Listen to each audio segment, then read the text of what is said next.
সুষ্ঠু নির্বাচন আয়োজনে নির্বাচন কমিশন ও সরকারকে সেনাবাহিনী সর্বাত্মক সহযোগিতা করবে বলে জানিয়েছেন সেনাপ্রধান জেনারেল ওয়াকারুজ্জামান।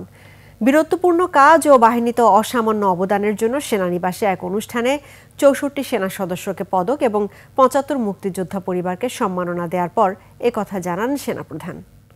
রাশেদ রায়হানের রিপোর্ট।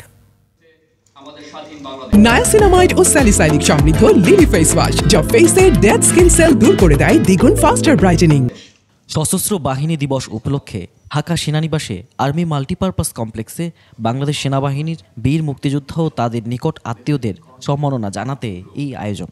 সেনাবাহিনী প্রধান জেনারেল ওয়াকারুজ্জামান খেতাবপ্রাপ্ত ও বীর মুক্তিযোদ্ধা সেনা সদস্য এবং তাদের নিকট আত্মীয়দের সঙ্গে কুশল বিনিময় করে উপহার তুলে দেন।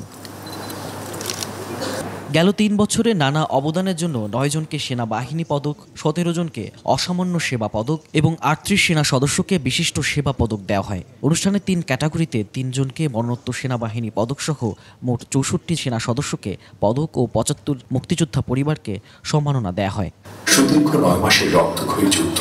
অনুষ্ঠানের শুরুতেই খেতাবপ্রাপ্ত ও বীর মুক্তিযোদ্ধা সেনা সদস্যদের মুক্তিযুদ্ধকালীন বীরত্বগাথা ও শান্তিকালীন পদকপ্রাপ্ত সেনা সদস্যদের প্রশংসনীয় কর্মকাণ্ডের সারসংক্ষেপ তুলে ধরা হয়। সৈনিক শফিকুল ইসলাম এবং পার্বত্য চট্টগ্রাম অপারেশনের শাহাদত বরণকারী সৈনিক মোহাম্মদ আবু হানিফা। সেনাপ্রধান বলেন, মুক্তিযোদ্ধাদের দেখানো পথ অনুযায়ী দেশের স্বার্থে, দেশের মানুষের কল্যাণে কাজ করে যাবে সেনাবাহিনী। দেশ ও বিদেশে সাহসিকতা ও বীরত্বপূর্ণ কাজের স্বীকৃতি স্বরূপ ২০১৩ সাল থেকে বাংলাদেশ সেনাবাহিনীতে শান্তিকালীন পদকের প্রচলন করা হয়েছে।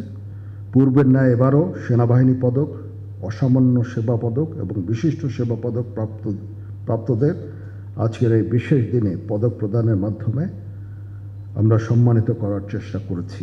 আসন্ন জাতীয় সংসদ নির্বাচন সুন্দরভাবে আয়োজনের জন্য সরকার ও নির্বাচন কমিশনকে সর্বাত্মক সহযোগিতার অঙ্গীকার করেন সেনাপ্রধান।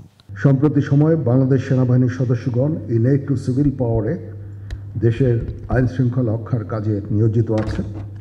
আমরা সামনে একটা নির্বাচনের দিকে যাচ্ছি। সেই নির্বাচনেও আমরা যথাযথভাবে ইনশাআল্লাহ সরকারকে সর্বতভাবে সহযোগিতা করব, নির্বাচন কমিশনকে সহযোগিতা করব, যেন আমরা একটা সুন্দর একটা নির্বাচন পেতে পারি।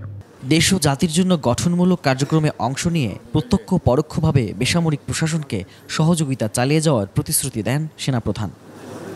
রাশেদ রায়হান, ২১ টেলিভিশন, ঢাকা।